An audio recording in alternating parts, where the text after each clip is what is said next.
안녕하세요. 독일 오빠입니다. 오늘은 피해야 할 건축주 유형. 물론 이제 저희들은 건축주가 있어야지 일을 하니까 존경하는 건축주라고 생각을 하지만 이제 정말 이런 분들 오시면 괴로워요. 근데 이 경험상 제가 피해야 할 건축주 유형 4가지에 대해서 말씀을 드리겠습니다. 첫 번째는 이제 돈을 안 주는 사람. 계약하고 무슨 이유로인지 모르겠지만 계약금은 당연히 주니까 일을 하겠죠. 근데 중간금이라든지 뭐 잔금이라든지 이거를 차일피일 미루고 무슨 꼬투리를 잡아서 계속 미루는 분들, 이런 분들 진짜 피해야 돼요. 근데 계약하기 전까지 알 수가 없잖아요. 네. 관상도 좀 봐야 된다는 거. 네. 사업하시는 분들은 아마 공감하실 거예요. 그리고 두 번째는 대표님 돈 못 받으신 적 있어요? 저는 없습니다. 네. 관상을 보거든요, 제가. 네.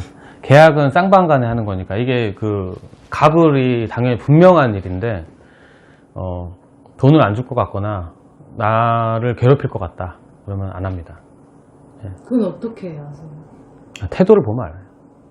네. 왜냐하면 오자마자 바로 계약하는 건 아니니까 대부분 한두 번 정도, 최소한? 한 세 번 이상은 만나는 것 같아요. 3번 이상 만나고, 만났을 때 이제 교감이 좀 있어야, 계약 단계까지 가고, 서로 간에. 내가 마음에 안 들 수도 있으니까. 저도 제안도 하고, 만나 뵙기도 하고, 근데 안 된 경우도 많이 있거든요. 그러니까 가격이 마음에 안 들어서일 수도 있고, 내가 마음에 안 들었을 수도 있고, 내 스타일이 마음에 안 들 수도 있고, 그거는 이 세상에 건축가 다 하는 것도 아니고, 그거는 그럴 수 있다고 보는데, 첫 번째는 계약이라는 것 자체를 하고 나서 그 계약을 이행하지 않을 때, 그런 것들이 이제 첫 번째 진상이죠. 두 번째는 계약을 하고 일을 하는데 계속 변경해요. 계속 변경해요. 계속. 특별한 이유 없이. 이제 이런 경우에는 제가 그러니까 저희가 고민 끝에 뭔가를 제안을 할 거 아니에요. 그리고 계속 발전을 시켜 나간단 말이죠. 설계가 컨셉이 있고 그 제안을 하고 이런 방향으로 앞으로 갈 겁니다. 그래서 상의를 하면서 그 다음에 좋은 안을 계속 찾아 나가면서 그걸 이렇게 다듬는 거예요. 설계안이라는 게. 그렇게 해서 이제 인허가 또 들어가고 법규 체크도 하고 이렇게 해서 들어가는데 그 과정에서 뜬모를 그러니까 이유 없이 마음에 안 든다도 없이 그냥 계속 뭔가 새로운 걸 찾아가는 거죠. 근데 이럴 때는 저 생각에는 어떤 생각이 드냐면 전문가로서 또는 디자이너로서 나를 믿지 않는구나, 신뢰를 하지 않는다 라는 생각을 하게 돼요. 그래서 솔직히 어떤 게 있냐면 저희가 이제 모델링, 컴퓨터 그래픽으로 모델링이나 또는 실제 저희는 보통 수작업을 많이 하는데 스케치나 건축 스터디 모형 이런 것들을 많이 만들어요. 그래서 3차원으로 직접 보여드리는 걸 이제 선호하는데 이런 작업들을 함에도 불구하고 실제로 이게 될지 안 될지에 대해서 의심을 계속 품는 분들이 있어요. 진짜 이게 금액이 비싼 게 아니면 진짜 만들어 보고 싶을 정도로. 네. 보통 이제 휴대폰 같은 경우는 이게 제품을 이제 만들어 놓은 걸 사잖아요. 그런데 이거는 만들어 놓고 팔 수 있는 게 아니라 아파트처럼 만들어 놓고 팔 수 있는 거면 좋을 텐데 분양 받아서 돈 갖고 하는 거잖아요. 그런 것처럼 하면 좋은데 일단 개인이나 어떤 한 단독 건물 또는 몇 채 되는 것들은 해보기가 어려우니까 그렇다고 마음에 안 들면 또 부실 수도 없고 이런 상황이 되니까 그런 게 좀 안타깝고.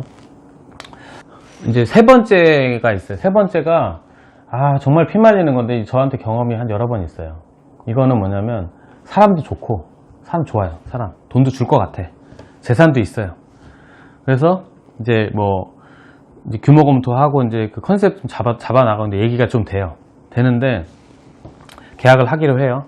하기로 하고 이제 좀 더 믿어보는 거죠. 이제 사람 괜찮다고 생각하니까. 계약해서 돈 안 줄 사람 아니라고 생각이 되니까 쭉 진행을 하는데 계약을 계속 미뤄요. 계약을 하면 이제 본인이 코 낀다고 생각하나 봐.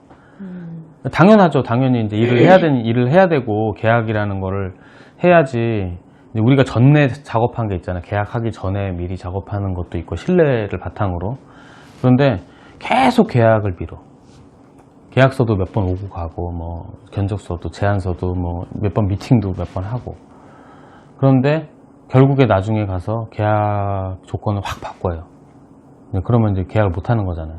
금액을 깎는다든지 우리가 뭐 한 4-5번에 줄 거를 갖다가 뭐 10번에 나눠주겠다는 둥, 아니면 내가 이게 집 뭐 팔아야 되는 거든 임대를 할 거든 다 끝나고 나면 당신한테 나머지 얼마를 주겠다. 그게 많아요, 생각보다.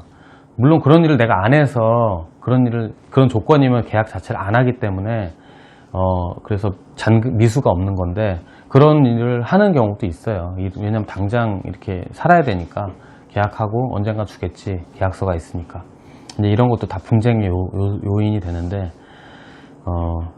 그런 건축주들을 좀 사실 구분하기 힘드니까 피하긴 해야 돼요. 피해야 되고. 그래서 아까 말씀드린 것처럼 이런 내기는 뭐냐면, 또 이거 아까 지금 세 번째 그 피해야 할 건축주하고 연관된 건데, 자기가 계약서를 쓰려면 어떻게 될 건지 알아야지 계약하겠다. 근데 건축 설계라는 것 자체가 그걸 만들어가는 과정이기 때문에 계약을 하고 나서 이걸 진행하면서 이 제품을 만드는, 그러니까 쉽게 얘기하면 작품을 만드는 거예요. 건물의 설계안을. 근데 얘가 다 되면, 내 마음에 딱 들면 이거를 아파트를 사듯이 이렇게 생기면 내가 계약하겠다. 근데 우리는 공사하는 업체가 아니니까 생각해서 디자인을 뽑아내야 되는 업체이기 때문에 이 과정에 필요한 돈을 받는 건데, 이게 다 완성된 걸 어느 정도 봐야지 내가 하겠다라고 생각하시는 분들이 있어요. 실제 상황에. 아주 종종 있죠. 아주 종종 있는데, 제가 이제 비교를 해드려도 이해를 잘 안 하려고 하는 것 같아요. 느끼면. 뭐냐면, 영화 시나리오나 콘티나 기타 이런 시놉시스 이런 것들을 보고, 그 다음에 어떤 뭐 요건을 본 다음에 뭐 예전 같으면 뭐 지금도 그런지 모르겠지만 캐스팅된 주연 배우 캐스팅의 어떤 근거를 가지고 와서 투자를 받잖아요. 투자를 하거나 이 영화를 찍겠다. 뭐 이런 게 이제 자금이 그 다음부터 투입이 되는데, 어떤 근거를 가지고.